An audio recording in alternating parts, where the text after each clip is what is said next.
아침을 뉴스로 깨웁니다. YTN 라디오 김호성의 출발 새아침.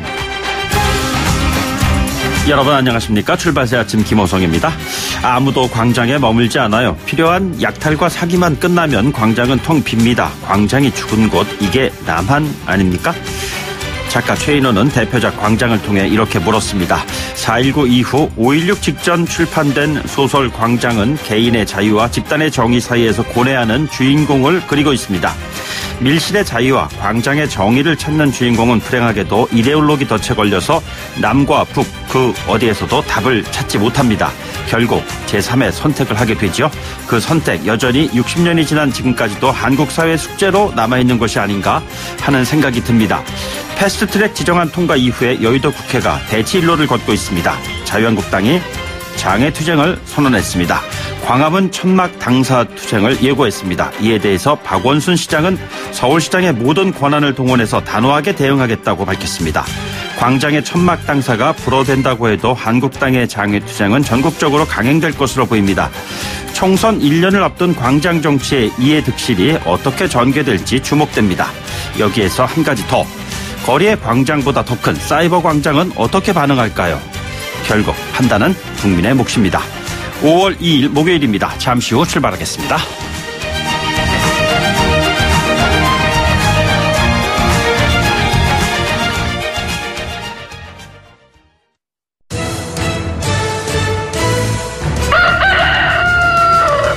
꼭이요 꼭, 출근길 꼭 알아야 할 뉴스, 이종래 꼭 뉴스. 네, 오늘 꼭 아셔야 하는 뉴스 정리해보도록 하죠. 시사평론가 이종원 박사 나오셨습니다. 안녕하십니까? 네, 안녕하세요. 네, 문재인 대통령이 오늘 사회 원로들과 오찬을 갔는데 어떤 얘기가 좀 오갈지 궁금합니다. 네, 그러게 말입니다. 예. 집권 3년 차에 들어가는 시점 아니겠습니까? 네네. 그래서 이제 사회 원로들에게 국정 관련 조언을 듣는 자리다. 이런 얘기입니다. 네. 보수 진보를 망라한 원로 12명이 참석을 할 것으로 지금 이제 명단이 나오고 있습니다. 예. 좀 보수 성향이라고 지금 이제 분류가 된 분들은 윤여준 전 환경부 장관도 눈에 띄고요. 네네. 이용구 전 국무총리도 눈에 띄고 이종찬 전 국정원장 뭐 이런 분들 정도가 아닐까. 예. 예, 그렇습니다. 문재인 대통령은 또 지난 4월 3일 경제계 원로 초청 오찬 간담회도 갖지 않았습니까? 예. 이제 계속 이런 간담회를 갖는 거고요. 또 어제 노동절을 맞아서 그 노동계를 향해서도 메시지를 내놨습니다. 노동이 자랑스러운 나라를 만들고 싶다는 희망을 표하긴 했는데 그러면서도 동시에 특히 민주노총을 향해서 노동계 또한 우리 사회의 주류라는 자세로 함께 해 주시길 바란다. 경제사회노동위원회의 조속한 정상화를 또 기원하기도 했습니다. 네네. 민주노총은 어제 시청광장에서 대규모 집회를 개최를 했죠. 노동절 선언문 내놨는데 여기서는 약간 문재인 정부에 대해서 좀 각을 세우는 예. 그런 발언도 좀 포함이 돼 있었습니다. 지난해 문재인 대통령은 최저임금 1만 원 공약 폐기를 선언했다. 네. 뭐 이런 내용도 들어가 있네요. 네. 알겠습니다. 원로들의 주문사항이 무엇인지 저희들이 속보를 통해서 전해드리도록 하겠습니다.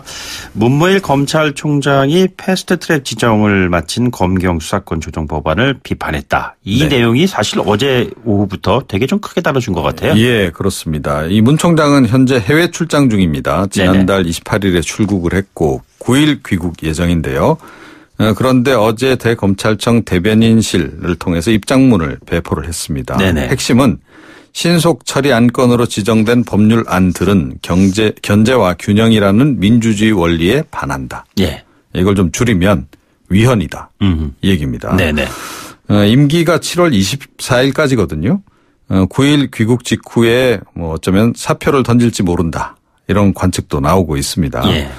대검찰청이 반대하는 그 이유는 행정경찰하고 정보경찰을 분리 또 자치경찰제 도입 이런 게 선행되지 않은 상황에서 이대로 이 수사권 조정 법안을 통과시키면 경찰의 권한이 과대해진다. 그러니까 검경 수사권 조정에 관련된 본인의 입장을 얘기한 거예요. 네. 예. 그러니까 이 얘기는 또 좀 줄여서 말씀드리면 경찰 국가 된다. 뭐 이 얘기를 좀 하고 있는 겁니다. 그런데 뭐 지금 다른 쪽에서는 조국 민정수석의 문무일 패싱도 좀 작용한 거 아니냐. 네네. 뭐 이런 얘기도 나오고 있습니다. 그동안 논의 과정에서 아마 좀 많이 배제가 됐던 모양입니다.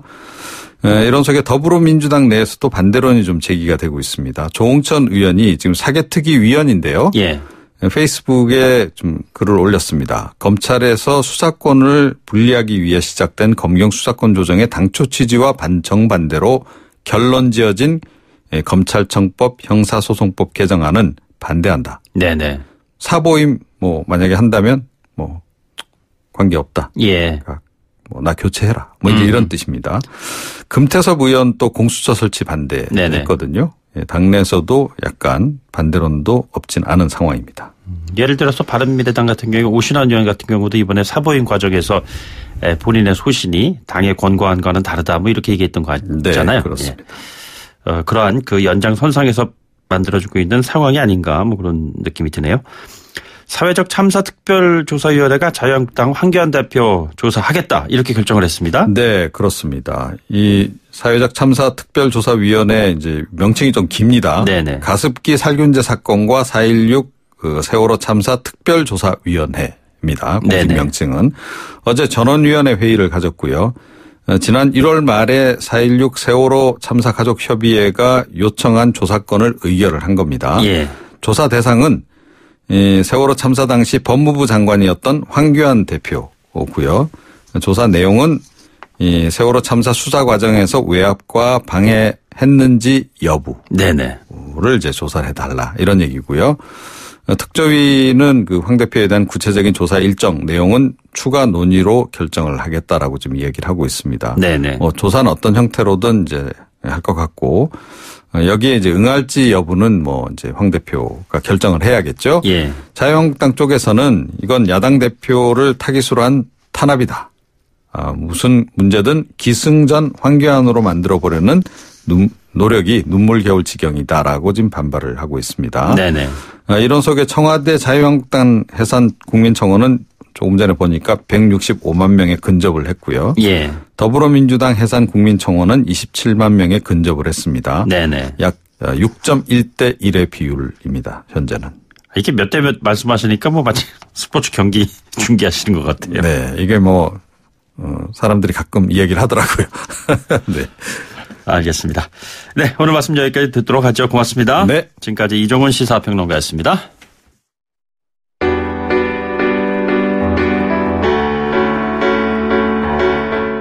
김호성의 출발새 아침은 청취자 여러분과 함께 만들어갑니다.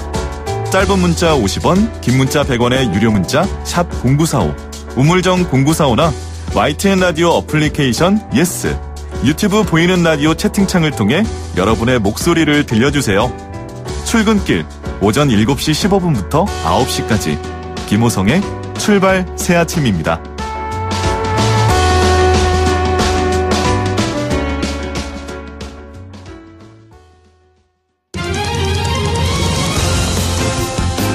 가장 뜨거운 이슈 오늘의 헤드라인 출발새 아침 헤드라인 인터뷰.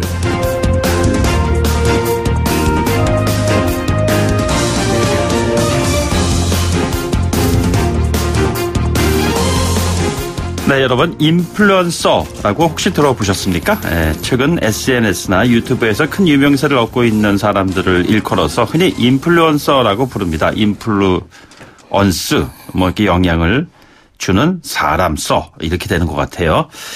도대체 이분들의 영향력이 어느 정도인지, 만약에 부작용이 있다면 또 어떤 것들이 있는지 전문가를 모시고 자세한 이야기를 좀 나눠보도록 하겠습니다. 인플루언서 산업협회 준비위원장 맡고 계시는 김현성 디지털 사회혁신연구소장 나오셨습니다. 소장님 안녕하십니까? 네, 안녕하세요. 김현성입니다. 예, 일단 용어의 정의 먼저 좀 간단하게 여쭤봐야 될 것 같습니다. 인플루언서라는 용어, 이게 예전에 사실 없었던 우리 사회에서 단어가 아니었나 싶은데 요즘엔 뭐 굉장히 많이 언급되고 있는 것 같아요. 그렇죠. 한 이제 3년, 4년 전 정도 쓰여진 것 같아요. 네네. 그러니까 이제 파워 유튜버, 파워 블로거, 뭐 거기까지는 좀 많이 들었던 것 트위테리안 같습니다. 다 들어보셨죠, 예, 예, 이런 거. 예, 예. 근데 이제 이런 부분들을 이제 통칭하는 차원에서 말이 좀 필요하다라고 생각했던 것 같아요. 네네. 그래서 이런 사람들을 통칭하는 말로 이제 인플루언서라는 말이 만들어졌고, 근데 여기서 이제 가장 중요한 것은 단순히 팔로워가 많다, 뭐 이게 아니라 이 사람들이 직접 뭔가 제작을 하고 예. 직접 어떤 생산을 하고 이제 컨텐츠 생산 능력이 있는 사람들을 인플루언서라고 한다. 그래서 네네. 이제 어떻게 보면 아날로그 상에서의 영향력과 예. 디지털 세계에서 영향력을 좀 분리해서 보는 거죠. 아, 그게 어떻게 분리가 되죠? 그러니까 예를 들면 이제 김호성 앵커님 같은 경우는 아날로그에서는 영향력이 좀 있으신 거잖아요. 아니, 뭐 영향력이 있겠어요. 말씀하시면 굉장히 예. 지금 여기 방송하시면 굉장히 이제 많은 분들이 영향을 네네. 받고 그러지 않습니까? 그렇지만 또 디지털에서 이게 예를 들면 개인의 SNS나 소셜 미디어를 통해서 얘기를 했을 때 좀 다르지 않습니까? 예. 팔로워 수나 뭐 구독자나 물론입니다. 예, 그렇기 때문에 이건 좀 다르다. 그래서 디지털 안에서의 영향력을 가진 사람들을 통칭해서 인플루언서라고 부르자라고 해서 이제 만들어지는 용어 같아요. 그 영향력의 정도가 한 어느 정도입니까? 아, 이게 뭐 일단은 모바일 세계 자체가 네네. 현재 그 우리 여론을 상당히 많이 주도한다고 하지 않습니까? 예. 쉽게 보면 최근에 모 인플루언서가 이 어떤 회사로부터 한 네네. 3,000개 정도의 샘플을 받았어요. 이 샘플을 이게 나눠주라고. 네네. 근데 이게 2분 만에 동이 났어요. 2분 만에 네. 그러니까 3,000개가. 예, 예. 2분 만에 동의나는 경우도 있었고, 결국은 뭐 최근에 또 시사 정치 쪽에서는 유시민 전 지금 장관, 그러니까 네네. 노무현 재단 이사장이 알릴레오라는 그렇죠. 채널을 만들었는데 지금 구독자가 75만이 되고 예. 조회수가 매번 뭐 많게는 100만 이상까지, 네네. 적게는 몇십만까지 이렇게 예. 되지 않습니까? 그래서 사실 그 영향력이라는 것은 시간이 갈수록 늘어나고 있다라고 네네. 볼 수 있죠. 현실의 공간보다 사이버 공간은 뭐 훨씬 더 넓고 지대하니까요. 예. 그리고 이제 속도도 빠르고요. 예. 예. 전파력에 대해서 그렇잖아요. 네네. 그런데 그렇게 될 경우엔 이것이 인플루언서들을 통한 일종의 그 인플루언서 마켓이 형성되는 뭐 이런 것이 아니냐 뭐 이런 얘기들도 많이 나오고 있는데 지금 말씀하신 2분 안에 3,000개의 상품이 동일한다고 네. 한다면은 그 영향력을 바탕으로 해서 하나의 시장이 형성될 거 아니겠어요? 그렇죠. 그러니까 이제 그 미디어적 기능만 하고 있는 줄 알았는데 이런 네네. 유튜버나 파워 블로거들이 미디어로서 영향 있는 줄 알았더니 이 미디어를 기반으로 해서 유통해서 영향력을 행사를 하고 있는 거죠. 네네. 그래서 어떤 제품을 팔게 되고 그리고 제품을 소개하게 되고 그리고 이제 이 과정에서 이제 협찬이나 이런 수익을 얻게 되고 예. 그래서 이제 그 최근에 소셜 블레이드라고 해서 유튜버 순위를 매기는 사이트가 있는데 예. 거기에 예를 들면 보람 TV 앵커님 들어보셨어요? 보람이 예. 뭐 서은이 뭐 이런 친구들이 어린 친구들이거든요. 10세 내외의 아이들인데 이 친구들이 매월 수십억을 버는 걸로 나와 있거든요, 지금. 그러니까 젊은 또 좀 젊다는 표현도 그렇지만 굉장히 그 지금 10세 정도 되는 그러한 그 친구들도 장래의 꿈이 유튜버가 되겠다 이런 얘기가 나오는 배경 아니겠어요? 그렇죠. 지금 그 10대들을 해보면 내가 유튜버가 되겠다라고 하는 꿈이 네네. 거의 상위권이에요. 5위 예. 안에 드는. 그러니까 예를 들면 초등학생, 중학생, 고등학생의 미래 직업에 대한 내가 꿈이 뭐냐라고 예. 했을 때 이제 유튜버. 저희 때는 뭐 사실 뭐 선생님을 되겠다라든가 뭐 대통령이 되겠다 뭐 이런 네네. 얘기 있었는데 요즘에는 이제 그런 건 많이 없어진 거죠. 그래서 그런죠. 그 조금 전에 언급하신 몇 개 이제 그 유명 그 유튜버들 그 이름도 언급하셨습니다만 인블리라는 뭐 지금 최근에 이제 그 뉴스상에서도 많이 좀 등장을 했었는데 이 패션 브랜드로 이름을 날렸는데 이 인블리라는 그런 하나의 마켓에서 소비자들이 불만을 제기했고 그것이 이제 네티즌들의 상당한 그 영향을 좀 미쳤던 것 같아요. 그렇죠. 예. 그러니까 이분도 결국은 이제 인스타그램을 네네. 기반으로 해서 유명해진 분이에요. 그래서 예. 지금 인스타그램 팔로워가 한 85만 정도 되거든요. 네네. 그래서 이분이 이제 글을 올리면 뭐 수만 명이 좋아요를 누르고 이게 공유를 하고 뭐 이런 부분이거든요. 근데 예. 이걸 기반으로 해서 이제 상품을 팔고 살펴되고 네네. 처음에는 패션 상품만 팔았어요. 예. 그러다가 이제 나중에는 이제 F&B라고 그래서 본인의 이제 그 이름을 건 회사를 만든 거죠. 부건 예. 이제 남편이랑 해서. 네네. 그래서 이제 그 판매하는 과정에서 제품에서 이제 문제가 생긴 거거든요. 네네. 그러니까 이제 호박집에서 곰팡이가 이제 그 입구에서 생겼다라는 거죠. 네네. 근데 그 당시에 저는 좀 아쉬운 게 이걸 예를 들면 인정을 하고 제품 판매를 그만뒀어야 되는 예, 거거든요. 중단하고. 예. 중단을 했으면 조금 지금 같은 상황이 안 됐을 텐데 계속 이제 버티기를 한 거죠. 네네. 이 부분에 대해서는 뭐 조치를 하지만 계속해서 판매하고 뭐 이게 사후 이 조치 같은 걸 이제 자꾸 하려고 그랬어요. 예, 예. 그러다 보니까 이제 나머지 것들이 다시 이제 드러나게 된 거예요. 네네. 그러니까 과거에 팔았던 무슨 여성용 백에 이 끈의 길이가 달랐다는 거예요. 여성용 백 중에 제가 이 명칭은 정확히 기억이 안 나는데 예. 오른쪽과 왼쪽에 이제 끈의 길이가 달랐다는 거예요. 네네. 그러면 잘라 써라. 뭐 이런 식의 답변을 하거나 좀 오만한 답변을 했던 것들이 과거에 했던 일들이 다시 이제 부상하게 된 거죠. 예, 예. 그러다 보니까 마지막에는 이제 사과문도 내게 되고 거의 지금은 본인 사과문 표현에 의하면 뭐 많은 분들이 떠났다라는 네네. 거죠 지금. 자, 그렇다면 인플루언서가 그 영향력을 바탕으로 한 마케팅, 그 마케팅의 순기능보다 때로는 역기능이 나올 수도 있다는 부분인데, 자, 이 부분에 대해서 우리들은 어떤 대처를 좀 해야 되는지 그런 것도 좀 중요한 부분이 아닐까 싶네요. 그러니까 이제 젊은 분들이 어떻게 보면 감당할 수 없는 예. 그러니까 이제 그런 개인들 SNS의 이용자들과의 신뢰를 바탕으로 한 건데 그런 감당할 수 없는 책임을 지면서 예. 결국은 이거에 대해서 이제 문제를 일으키게 되는 거죠. 네네. 그래서 보면 과거에 이제 그 우리 좀 고루한 얘기일 수도 있지만 그 이 선생님께서 이제 소년 등과라고 그러잖아요. 네네. 예, 너무 빨리 출세하고 너무 빨리 돈 벌고 이거에 예, 대한 예. 좀 이렇게 경계를 했지 않습니까? 네네. 그래서 이제 그런 부분에 대한 이제 어떻게 보면 부작용일 수도 있겠다. 그러니까 본인이 감당할 수 없는 짐을 지고 있는 게 아닌가라는 생각이 들고요. 네네. 특히 소셜 미디어 내에서 상품 판매와 관련돼서는 미국이나 이제 독일 같은 경우는 결국은 미국은 연방통신위원회 예, 예. 그리고 독일은 연방 미디어청 네네. 뭐 이런 데서 이제 자율 규제를 만들어요. 그래서 이제 상품을 판매했을 때 이 상품과 관련된 정확한 그러니까 홈쇼핑 정도의 네네. 어떤 소개가 필요한 거죠. 네네. 내가 이게 이제 광고다라는 걸 분명히 적시해야 되는 거고 내가 이 부분에 대해서 누구한테 협찬을 받고 하는 거다. 이걸 이제 고지를 하지 않으면 일종의 이제 규제를 좀 하려고 하는 이제 네네. 흐름이 좀 보이고 있습니다. 그러니까 사적 시장에서의 그 확장성을 공적 영역에서 나름대로 조절을 하는 그런 기능을 지금 가지고 있는 것이잖아요. 그렇죠. 근데 이것이 비즈니스의 세계에서 그렇다, 지금 한데 예를 들자면 정치권의 영역에서 최근에 있었던 패스트트랙 그 지정안 통과를 둘러싸고 굉장히 많은 유튜버들, 네. 일종의 인플루언서들이 국회 현장에 와가지고 그것을 생중계하는 그런 상황이 있었어요. 자, 그랬을 때 이것이 예를 들자면 최근에 많이 언급되고 있는 가짜 뉴스와 연관되는 사안으로서 영향을 준다고 했을 때 그것도 적지 않은 폐해가 우려되는 부분 아니겠습니까? 근데 이제 그 부분은 저는 이제 이렇게 생각해요. 앵커님도 기자 출신이신가요? 네네, 그렇습니다. 예. 그러다 보면 기자들이 속보 경쟁, 특종 경쟁 하시지 않습니까? 예, 예. 네. 그런 것처럼 지금 이제 인플루언서들도 이제 막 파워 유튜버나 이런 분들도 태동의 단계에서 뭔가 구독이나 좋아요, 조회수를 늘리기 위한 방식으로 네네. 결국은 속보나 일종의 특종이 필요한 거죠. 그렇죠. 그런 네. 과정에서 자연스럽게 일어날 수 있는 현상이 아닌가. 라는 생각이 들고요. 시간의 흐름 속에서 정화 기능을 발휘할 거라고 보시는 건가요? 그렇죠. 자정적인 역할을 할 수 있다라고도 보는 거고. 네네. 다만 저는 이제 사실관계가 다른 건 좀 다른 것 같아요. 예. 그러니까 이걸 예를 들어서 속보나 특종의 욕심을 가지고 현장에서 취재하는 것과 네네. 아예 사실관계. 예를 들면 최근에 이제 그 강원 지역에서 있는 산불 예. 문제와 관련돼서 대통령이 뭐 예를 들면 뭐 술을 마셨다. 네네.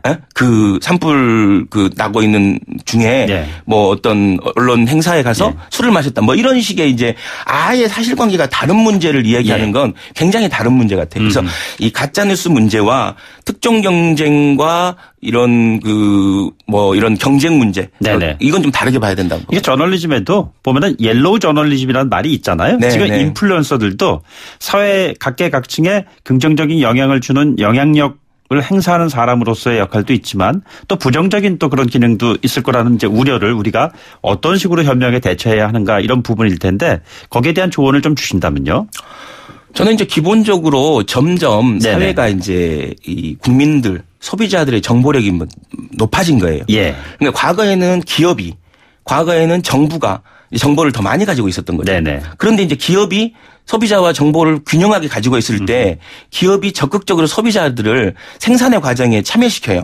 그래서 이제 뭐 앵커님도 들어보셨겠지만 프로슈머, 네네. 뭐 크리에이티브 슈머, 그래서 모디 슈머 이렇게 이제 어떻게 보면 소비자들이 적극적으로 생산에 참여를 하게 되는 거죠. 예. 이건 이제 기본인 것 같아요. 정보가 많아지면. 네네. 마찬가지로 이제 정치나 행정에서도 마찬가지로 지금 과거에는 독점적으로 국회의원이 독점적으로 가졌던 정보 네네. 그리고 아니면 정부가 가졌던 독점적 정보들이 국민이 나누게 되는 거죠. 예. 그랬을 때 국민은 참여 욕구가 생기는 거예요.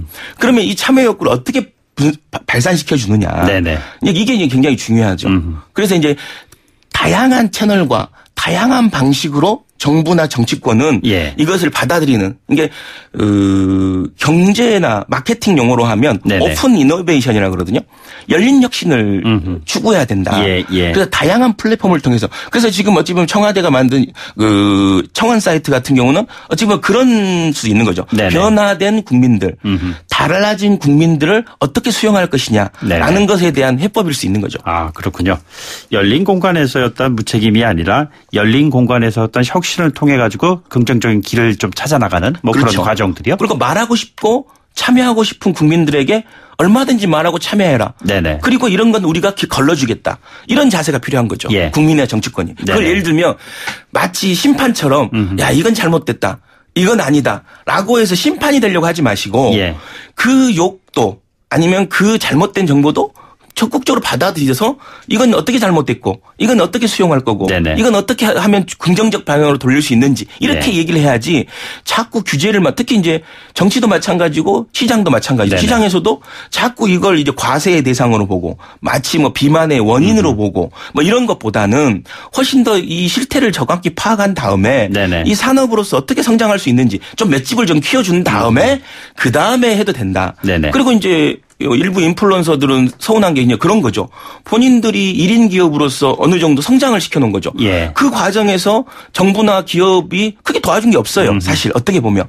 근데 이제 와서 이제 뭔가 성장해놓고 뭔가 정인들이 이제 어떻게든 이제 돈벌이도 좀 하고 네네. 그러다 근데 이제 일종의 정부가 숟가락 얹는 것처럼 느낄 수 있다는 네네. 거죠. 그래서 저는 이제 정부가 인플루언서를 이렇게 대상으로 하는 것도 중요하지만 네네. 실제로 정부가 지금 유튜버의 과세 문제라든가 구글의 과세 문제라든가 넷플릭스의 망사형 문제라든가 예. 이런 부분에서는 어떤 입장을 가지고 있는지 잘 모르겠어요. 제가 봤을 때는. 그래서 인플루언서들은 약자들만 이렇게 정부가 힘없는 약자들만 이렇게 담는 거 아니냐 이런 식의 네네. 생각을 하는 거죠. 근본적인 문제를 해결하지 않으려고 하고. 알겠습니다. 사적 영역에서의 성장을 공적 영역에서 어떤 혁신에 뒷받침해 할 수 있는 방안이 무엇일까 좀 고민을 좀 해봐야 되는 부분이 아닌가 싶습니다.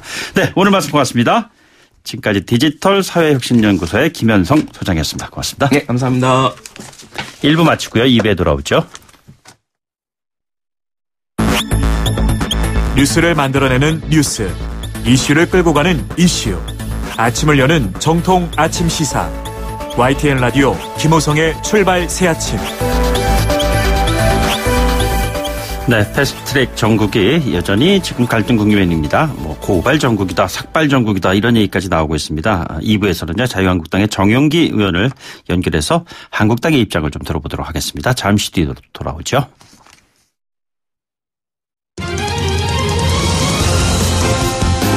가장 뜨거운 이슈 오늘의 헤드라인.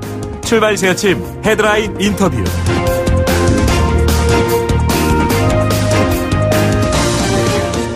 네, 패스트트랙 정국 여전히 냉랭합니다. 자유한국당에서 장외투쟁 계획을 밝혔습니다. 오늘은 삭발식까지 진행한다고 합니다. 올스톱된 국회 정상화 언제쯤 가능할지요. 자유한국당의 정용기 정책위 의장을 연결해서 이야기 나눠보도록 하겠습니다. 의원님 안녕하십니까? 네, 안녕하십니까. 예, 당장 만나자는 것이 여야 사당의 주문인데 한국당의 입장은 지금 어떻습니까? 글쎄, 뺨 때리고, 지금 이렇게 한편 달래자, 이게, 한마디로 해서 저희 당을 이제 조롱하고, 능멸하는 걸로 받아들이고 있고요. 네네. 이렇게 대화를 만약에 하자고 하면, 일단은 본인들이 한 행위에 대해서 사과를 하고, 철회부터 한 다음에 만나자고 해야 될 것이고, 폭력으로 이걸 밀어붙일 때, 그때 사실 나경원 원내대표 이렇게 해서 홍영표 원내대표 방문 앞에까지 가서 방문을 두드려가면서 만나달라고 그렇게 해도 전혀 만나주지 않고 밀어붙여놓고 이게 다 이제 처리됐으니까 자신들 원하는 건 다 했다라고 생각하고 이제 만나자고 하는 거는 정치적인 제스처로 저희를 농락하는 거로 받아들일 뿐입니다. 예. 그런데 패스트트랙 지정은 끝이 아니라 시작이라는 이야기, 그리고 앞으로 소관 상임위에서 한 180일 동안의 심사 기간이 있는데 이 한국당 입장을 반영한 법안으로 유도할 수 있는 여지는 없겠습니까? 패스트트랙이라고 하는 것 자체가요. 국회 내에서 협상을 가라. 정말로 안 될 경우에 이 패스트트랙이라고 하는 이런 제도를 활용하라 이런 의미인데요. 이게 일단은 선거법은 패스트트랙의 대상이 될 수가 없습니다. 국회는 어떤 성문법보다도 더 어떤 면에서 우선하는 오랜 불문율이 있습니다. 네네. 불문율상 선거법 게임의 규칙이기 때문에 여야가 항상 이건 합의 처리를 해왔습니다. 이거는 2016년에 문재인 당시 그 야당 대표도 이런 얘기 똑같은 얘기를 했습니다. 어떻게 한 입으로 이렇게 다른 소리를 하는지 모르겠습니다만은 그리고 이 그 선거법 공수처법 다 제대로 된 협상 그리고 제대로 된 협의 토론 그리고 이게 공론화 이거 국민들이 아십니까? 이거에 대해서는 선거법에 대해서는 심상정 의원이 얘기한 국민들은 알 필요 없다라는 이거밖에는 전혀 모르는 이런 선거법으로 선거를 하자. 공수처법 역시 마찬가지입니다. 어떤 독소 조항이 담겨져 있는지 제대로 공론화 안 돼 있고 국민들은 알지도 못하는 상황에서 이렇게 밀어붙이는 방식으로 처리하는 것은 있을 수가 없는 일이죠. 그러니까 패스트트랙이라고 하는 본래 제도의 의미와 또 정반대되는 지금 행위를 하고 있다라고 봅니다. 예, 뭐 장관직 마치고 국회로 돌아온 김영춘 그 의원도 뭐 비슷한 얘기를 선거법 관련해서 한 것 같고요. 공수처법 관련 검경 수사권 조정 법안과 관련해서는 어제 문무일 검찰총장이 굉장히 그 다른 의견을 얘기를 했습니다. 견제와 균형이라는 민주주의 원리에 반한다 이런 입장을 보였는데요. 문무일 검찰총장의 이 같은 입장 어떻게 바라보고 계시는지요? 네, 뭐 문무일 총장뿐만 아니라 지금 여당 내에서도 뭐 금태섭 의원, 조홍천 의원 등등이 이 검경 수사권 조정에 반대하는 걸로 이렇게 입장을 밝혔다라고 보도가 되고 있습니다. 그만큼 어떤 여당 내에서도 여권 내에서도 또 정부의 검찰총장조차도 납득할 수 없고 사전에 조율도 안 돼 있는 이런 것들을 정말로 그냥 밀어붙이겠다라고 하는 이게 정말 잘못됐다라고 보고 문무일 총장 얘기는 검경 수사권 조정 이런 측면에서 주로 얘기를 한 것 같은데 그 면에서 볼 때도 지금 이 법안이 경찰 조직을 정권의 어떤 앞잡이로 이용하겠다라고 하는 노골적인 의도가 나타나고 있습니다. 그래서 그런 점들을 우려한 거라고도 보여지고요. 그것뿐만 아니라 이 공수처법, 이 검경 수사권 조정과 별개로 해서 공수처법과 관련해서도 검찰 내부에서는 우려와 불만이 많은 걸로 알고 있습니다. 그러니까 검사, 판사, 경찰 고위 간부에 대해서 감시하고 수사하고 필요하면 기소해서 잡아넣는 이 문재인 대통령을 위한 문재인 대통령에 의한 문재인 대통령의 특수수사대가 만들어지는데 이런 초법적인 헌법상의 근거도 없는 권력기구를 이런 정말 폭력적이고 야만적인 방법으로 국회에서 만들어내려고 한다는 이거는 정말로 오만한 민주주의에 대한 도전이자 좌파 정변이라고 저는 봅니다. 자, 그렇다면 의원님 그 장애 투쟁 계획을 지금 세우고 있는데요. 광화문 천막 당사는 일단 접으신 건가요? 글쎄요, 이제 의원총회를 하면서 이렇게 의원들이 다양한 의견을 제시했는데 그 중에 한 가지로 얘기가 됐던 거가 마치 확정된 것처럼 보도된 측면이 있습니다. 근데 뭐 이것도 얘기가 나오자마자 바로 서울시에서 이렇게 다른 천막은 몇 달 몇 년을 방치했던 자들이 이렇게 한 거에 대해서는 아주 유감스럽고 안 된다라고 나선 거는 참 적입니다만은 어쨌건 저희는 그 투쟁 방법과 관련해서는 여러 가지 것들을 좀 검토를 하고 있다. 그래서 오늘은 뭐 저도 같이 당대표, 원내대표와 함께 이 대전, 동대구, 부산 이렇게 경부선을 따라 이동하면서 국민들께 직접 보고를 드릴 거고 내일은 호남선을 따라서 이렇게 국민 보고 행사를 갖고 이렇게 해나갈 생각입니다. 천막 당사 얘기는 그러면은 완전히 접으신 건 아니고 검토하는 안 중에 하나로 여전히 생각하고 계시는 것이군요. 그렇습니다. 뭐 이렇게 계속 검토를 해서 어떤 식으로 국민들께 다가갈 수 있는가라는 차원에서 검토를 하겠습니다. 오늘 삭발식을 한다고 그러는데 어떻게 거기에도 참여하실 계획이신지요? 네, 오늘 11시에 삭발식이 있고 저도 원래는 참여하기로 이렇게 돼 있었습니다만은 오늘 앞서 말씀드린 대로 저는 이제 당대표, 원내대표와 함께 지방 일정이 있어서 오늘은 저는 참여를 못하는데 다른 의원들이 하는 걸로 알고 있습니다. 예. 정당 해산 청원, 청와대 청원이 164만 명을 넘어섰습니다. 이것을 어떻게 바라보고 계십니까? 네, 일단은 저는 앞서 말씀드렸지만 이번 사태를 4.29 좌파 정변으로 규정을 했습니다. 그래서 이런 또 좌파 정변에 동조하는 국민들도 일부 계시는구나. 심지어는 저희 자유한국당을 토착외구라고 하는 정말 말도 안 되는 이런 저기로 몰아붙이는 세력들이 국내에 있는 걸 보면 우리 참 대한민국 안에 자생적 좌파들에 의한 이 정변의 일환으로 보고 이 과정에 대해서 너무나 의심스러운 게 많습니다. 1초에 30명씩 청원이 들어오고 한 사람이 무한 아이디를 생성해가지고 할 수 있는 이 청원이 무슨 의미가 있겠는가 하는 점도 그렇고요.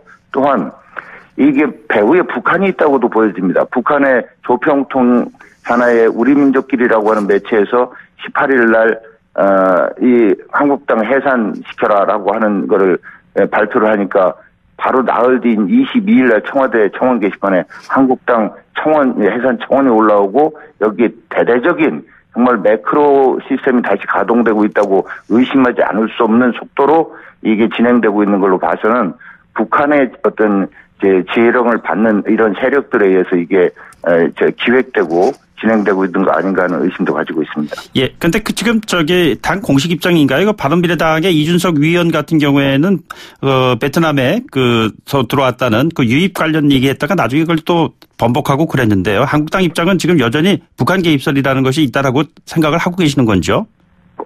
아니 베트남 부분은 청와대 해명만 가지고는 저희는 뭐 믿을 수가 없는 거고. 네네. 저도 그 관련된 언급을 했습니다만 국내 유수의 언론 매체에서 보도된 내용을 근거로 해서 얘기를 했던 것이었고요. 그 부분은 조사를 해봐야 될 거라고 생각을 하고. 예. 그거 이외에 앞서 말씀드린 대로 비정상적인 속도로 접속이 이루어지고 이런 부분들에 대해서는 전문가들도 다 지금 의혹의 시선을 제기하고 있고 네티즌들도 이건 말도 안 된다라는 얘기들을 정말 엄청나게 SNS상에서 하고 계실 뿐만 아니라 네네. 북한 배후설은 제가 말씀드린 대로 팩트를 근거로 해서 얘기하는 겁니다. 18일 날 우리 민족끼리에서 얘기하고 22일 날 청원이 올라오고 비정상적인 속도로 이게 진행이 되고 이런 것들을 볼 때 합리적으로 의심할 여지가 있다. 이런 말씀을 드리는 겁니다. 예, 지금 고발에 맞고발 사태까지 이어지고 있습니다. 여야가 정식적으로 합의를 해도 수사는 진행된다고 하는데요. 이 부분 앞으로 어떻게 대응하실 계획이신지요?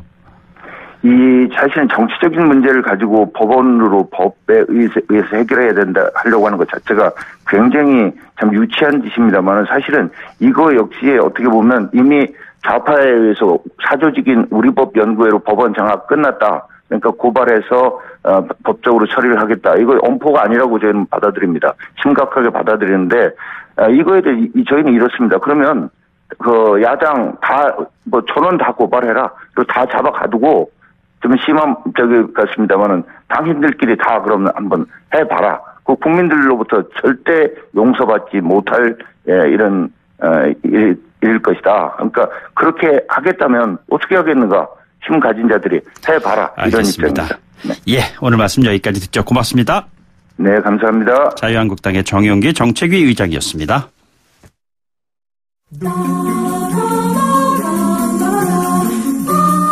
김호성의 출발 새 아침과 함께하는 위클리 시사 퀴즈. 정답자 중 추첨을 통해 소정의 선물을 보내드립니다.